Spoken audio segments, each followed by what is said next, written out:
계속 태도가 중요하다고 하는데 그 태도란 무엇일까요? 대학이 강조하는 태도는요, 도전하는 사람이에요. 도전하는 사람, 간절하게 공부하고 싶은 사람. 적어도 서울대학교에 온 사람들은 뭐가 유리해요? 라고 묻는 경우는 별로 없다. 뭐가 유리해요가 아니라 그냥 한 거죠. 왜냐하면 상위 2.5% 안에 드는 학생이 뭐가 유리해요? 라고 물어본다는 건 그건 좀 의미가 없어 보인다. 그러면 우리 학교 올 학생 아니다. 이렇게 볼 수가 있습니다.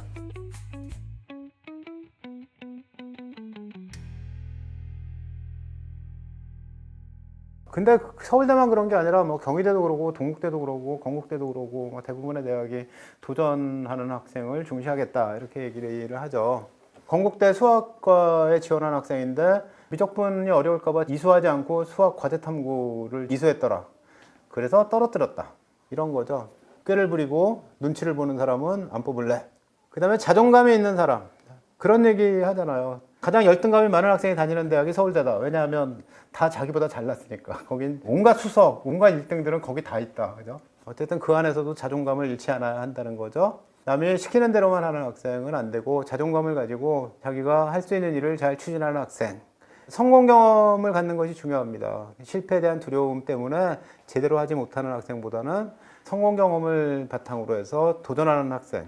그런데 이런 태도는 학습을 할 수가 있다는 거예요. 하면 됩니다. 난 자발적으로 뭔가를 할 거야. 귀찮지만 일어날 거야.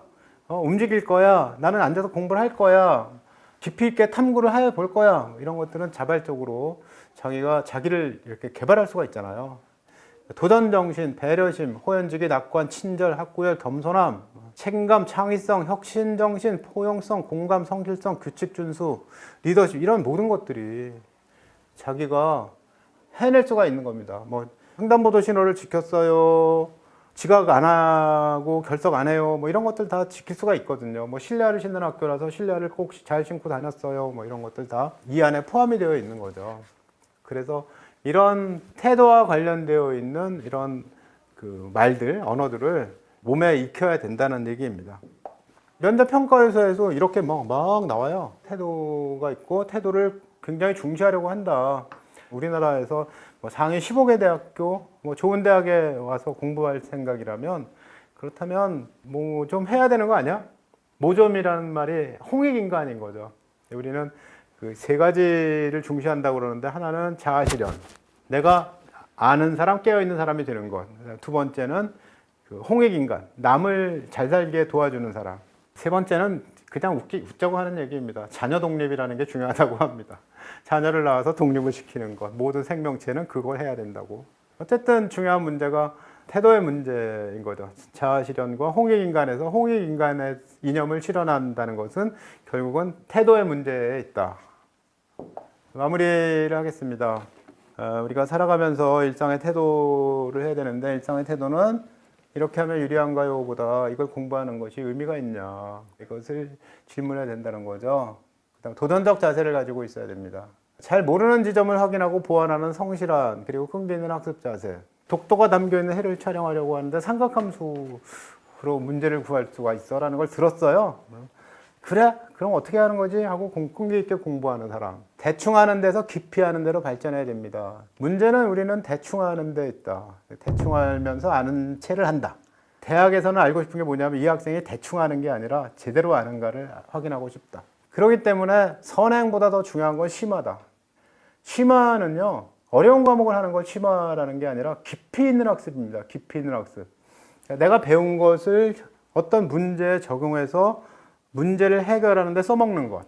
지적 전이의 경험을 심화라고 하는 거죠.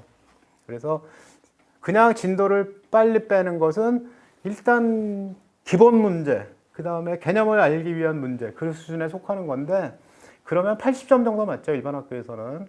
근데 100점 맞으려면 어떻게 해야 되냐.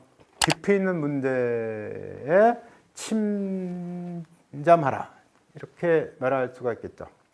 그 다음에 모든 생활에서 공동체 정신을 발현하세요. 청소 시간에 청소 열심히 하고 축제 때는 축제 열심히 참여해서 즐겁게 생활하고 다른 사람들 즐겁게 해주고 그런 것들이 공동체 정신과 관련되어 있습니다.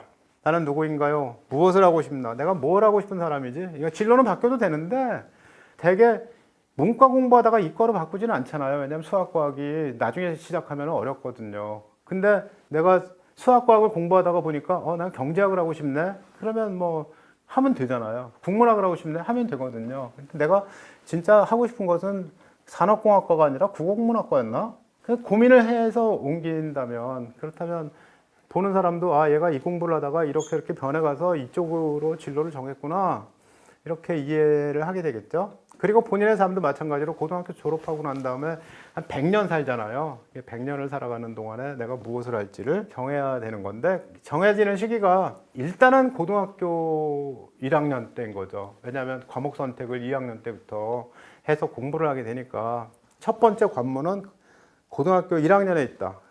그 다음 뭐 대학에 가서도 관문이 계속 있습니다. 뭐 나중에 100년 살게 되면 대학을 한 8번도 다닐 수가 있고, 온라인 대학에서 학점을 취득해가지고 새로운 걸 공부한 흔적을 남길 수도 있으니까 그 다음 단계는 다음 단계인데, 그런데 어쨌든 그 학교 다니는 시절에 나는 누구인가, 무엇을 하고 싶은가에 대해서 계속 지속적으로 뭔가를 써놔라 는 거죠. 학습하는 자세, 세상이 달라져도 변함없는 과목을 깊이 공부해라. 세상이 달라져도 수학이 안 변하고요. 그 다음에 우리의 역사가 안 변하고요. 세계 지리가 안 변하고요. 물화생지가 안 변하고. 그러나 예컨대 뭐 그전에 없었던 AI는 새로 나타났는데 바뀌잖아요. 디지털 뭔가 바뀌어. 프로그래밍 바뀌어. 그러니까 먼저 공부해야 될 건 뭐냐면 변함이 없는 과목을 깊이 있게 공부해야 된다는 점은 변함이 없다. 의도적으로 포기한 과목 없어야 된다는 말씀 드렸고, 양치기, 많은 양의 문제를 푸는 게 중요한 게 아니고 생각하는 게 중요하다. 수능은 많은 양의 문제를 생각하면서 풀어야 되는데, 그런데 학생부 종합전형에서 요구하는 건 문제 많이 풀었어요, 문제집 5건 풀었어요, 10건 풀었어요 중요한 게 아니고 생각을 한 게 중요하다. 그러면서 이게 1만 시간의 재발견이라는 책이 있어요. 1만 시간 동안 노력을 하면 전문가가 된다는 거거든요. 하루에 1시간씩 30년을 하면 전문가가 되지 않겠냐, 뭐 그런 얘기인데, 근데 30년 동안 바둑을 둬도 전문가가 안 되는 이유는 뭐지? 높은 수준을 설정하지 않았거나 좋은 코치를 만나지 못해서. 그러니까 더 중요한 건 네가 높은 단계로 올라가려고 노력하고 목표를 설정하고 그것을 계단을 올라가는 이런 그 과정을 겪어야 된다. 이거 무작정 외우지만 말고 중점을 둬서 질문하고 왜 관심을 가지게 되었지? 왜 그렇게 했지? 결과는 어땠지? 다음에 무엇을 더 하고 싶어? 이런 질문에 답을 해봐라. 그리고 마지막으로 제일 중요한 건 독서다라는 얘기인데요. 고등학교 시절에 갖추어야 될 이제 기록장이 개념을 이해하는 개념 노트가 있어야 되고요. 그 다음에 보고서나 아니면 토론이거나 뭔가를 한 그런 것들을 기록하는 과제 학습장이 있어야 돼요. 그 다음에 성찰록이 있어야 되고, 그 다음에 책을 읽었으니까 독후감이 있어야 되고, 마지막에 나는 누구, 여긴 어디, 이걸 쓰는 일기장. 공책 5가지가 있어야 되는데, 바인더 노트를 쓰면서 해당 항목이 추가될 때 그 자리에다가 좀 끼워가면서 자료집을 만들면 나중에 면접시험 볼 때 좋은 자료로 활용할 수 있을 거다라고 말을 합니다. 마지막으로 제가 이야기하면서 마무리할 멘트를 생각했는데, 꼼수를 버리고 정수로 깊이 있는 학습을, 독서를, 마지막 용어만 안다고 되는 게 아니라 문제를 해결할 수 있는 그런 실력을 갖추고 있어야 된다는 거죠. 다시 생각해 보면 모든 것들은 하루하루 연습을 해가면서 몸에 배야지 이루어질 수가 있는 것입니다. 그래서 학생이 좋은 연구자, 좋은 학문하는 사람, 좋은 인류에 영향을 주는 사람, 이런 사람으로 성공을 하는 것이 의미가 있지 않나 하는 생각이 듭니다. 오늘 얘기는 여기서 마치겠습니다. 고맙습니다.